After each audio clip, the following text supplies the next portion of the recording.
Once upon a time, there was a young man named David who had always struggled with self-doubt and anxiety. He wanted to become a successful writer, but he was always second-guessing himself and letting his fears hold him back.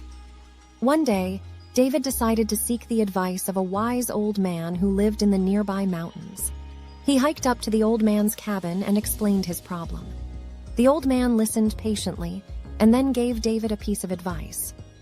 When you're feeling overwhelmed by self-doubt, take a moment to acknowledge your fear, but don't let it control you. Instead, focus on the task at hand and take one small step forward. Then take another and another. Before you know it, you'll have built up the momentum you need to overcome your mental obstacles and achieve your goals. David took the old man's advice to heart and decided to try it out. Whenever he felt overwhelmed by self-doubt, he would take a deep breath, acknowledge his fear, and then focus on the next small step he needed to take. At first, progress was slow, but as he built up momentum, he began to make real progress.